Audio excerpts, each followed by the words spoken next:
Bonjour à toutes et tous, bienvenue dans les coulisses du Grand Lyon. Mon invité du jour, Sylvain Godineau, bonjour. Bonjour. Vous êtes l'adjoint à la transition écologique et au patrimoine de la ville de Lyon. Alors vous, l'adjoint à la transition écologique, comment vous voyez ce nouveau gouvernement avec Ouais. pour la première fois un ancien ministre de l'Environnement, Premier ministre? Alors moi je trouve que le signal envoyé il est absolument terrible pour les électrices et les électeurs qui se sont mobilisés notamment pour le nouveau Front populaire l'été dernier. Au final on a un gouvernement qui est très très à droite. Le signal d'écoute il est nul. Personne en ministre de gauche à part Monsieur Migaud. Enfin voilà, je trouve ça absolument terrible. Et je trouve que Macron Globalement, ils aurait ne sont pas dû voulu y donner sa aller, les ministres chance de à gauche. Lucie Castex pour qu'elle propose son gouvernement et qu'on voit ce que décidait l'Assemblée nationale. Donc là, il a encore dépassé les limites de la Ve République et il est allé beaucoup trop loin. Mais sur les questions environnementales, quand vous voyez le nom d'Agnès Pannier-Runacher, ça vous... Ça ne suscite pas un grand enthousiasme. Un grand enthousiasme. On se souvient d'elle pour l'affaire du conflit d'intérêts qu'elle avait avec sa société pétrolière familiale. C'est pas voilà, un souvenir particulièrement flatteur. Alors revenons à la ville de Lyon. Pour vous, l'actualité de cette rentrée, c'est la rénovation des écoles. C'est le principal de votre activité. On sait que c'est un plan de mandat où il y avait 320 millions d'euros d'investissement.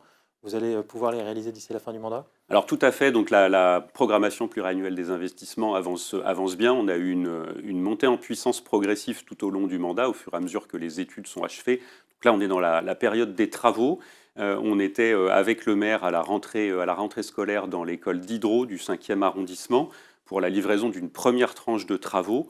Et on a visité 4 écoles successivement qui sont en rénovation qu'on appelle complète et performante, c'est-à-dire des rénovations basse consommation, qui est le niveau de rénovation qui va nous permettre à la fois de réduire énormément les consommations d'énergie, mais aussi d'avoir un confort thermique vraiment bien meilleur pour nos usagers. Et ça, c'est vraiment essentiel quand on voit comme les températures augmentent à Lyon, notamment dès le mois de juin dans les écoles. Donc là, on va complètement rénover les équipements de la ville pour apporter une qualité de service public toujours meilleure aux usagers. C'est que les rénovations thermiques, c'est toujours très coûteux. C'est pas un peu frustrant parce que c'est pas très visible?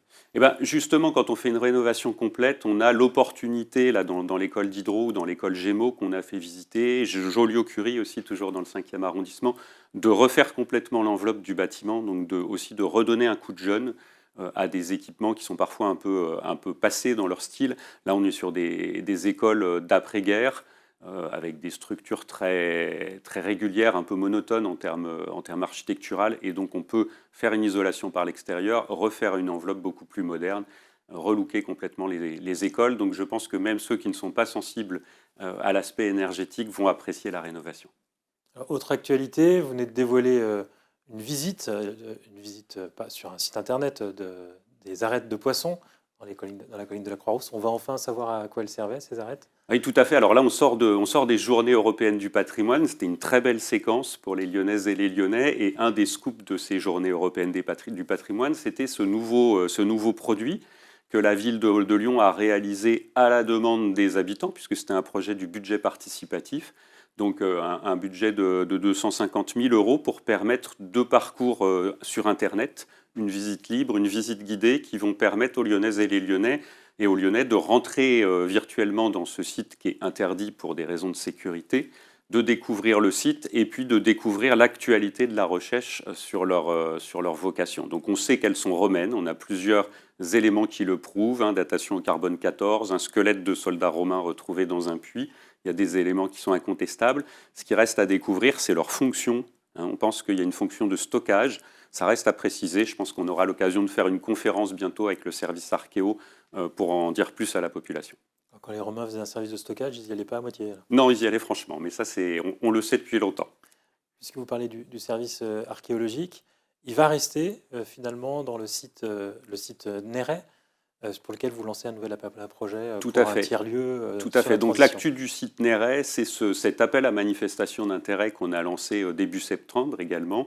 On cherche un preneur qui va faire vivre le tiers-lieu de la transition écologique, donc qui va pouvoir assembler un certain nombre d'acteurs privés et associatifs pour être un peu le fer de lance des sujets de transition écologique sur le territoire lyonnais, aller dans l'innovation, aller dans la mobilisation des acteurs. Donc on se donne jusqu'à février 2025 pour choisir ce porteur de projet.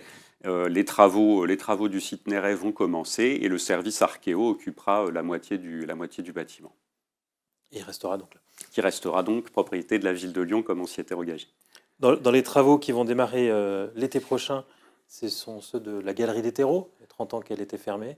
Vous avez trouvé un modèle économique pour des ateliers de réparation? Alors la Galerie des Terreaux, c'était la conférence de presse de juillet pour le coup. Le maire a dévoilé, aux côtés des autres élus de la ville, le partenariat qu'on a lancé avec la SEMPAT. La SEMPAT, c'est une société d'économie mixte qui est pilotée par le Grand Lyon. Et c'est donc la SEMPAT qui va avoir la vocation de faire vivre la Galerie des Terreaux et de sélectionner les artisans réparateurs qui feront cette cité des artisans réparateurs. Donc la ville de Lyon commence une première série de travaux au printemps 2025 qui va durer 1 an et demi. Et derrière, la SEMPAT fera l'aménagement intérieur. C'est près de 4 millions, un peu plus de 4 millions d'euros d'investissement en tout que vous partagez avec la métropole. À peu près moitié-moitié entre la ville et la SEMPAT. Et en usage, ça veut dire qu'on pourra aller se faire réparer son robot mixeur, son téléphone, son vélo. C'est ce qu'on espère. On espère que la SEMPAT va trouver des acteurs qui proposent ces services-là, parce qu'on est vraiment dans l'idée de donner une seconde vie aux objets, de prolonger la vie des objets. Il va falloir quand même patienter un petit peu, puisqu'on prévoit d'ouvrir en 2028, donc vous pouvez stocker d'ici là vos équipements électroménagers ou trouver d'autres lieux. Il y a des repair cafés qui existent déjà à Lyon, bien sûr. Alors ce qui a ouvert cette rentrée, en revanche, c'est le Palais Bondy, après des travaux là aussi de rénovation. À quoi il va servir aujourd'hui? Alors le Palais de Bondy, effectivement, il a bénéficié d'une deuxième tranche importante de travaux. Il y en avait une sous le mandat 2014. Là, on a fait des gros travaux de désenfumage pour des questions de sécurité. Il fallait une mise aux normes des équipements de sécurité. On en a profité pour faire des gros travaux de changement de menuiserie pour permettre le confort de la maîtrise de l'opéra qui est dans l'arrière du bâtiment, et puis pour faire un ravalement de façade parce que le bâtiment avait besoin d'un petit toilettage. La vocation du bâtiment reste identique, c'est-à-dire que ça reste une des salles de spectacle principales de la ville de Lyon, avec notamment la salle Molière dont l'acoustique est réputée au niveau national. Ça va rester une salle de concert. Les salons d'exposition continuent à tourner comme précédemment, donc sont ouverts notamment à des artistes peintres.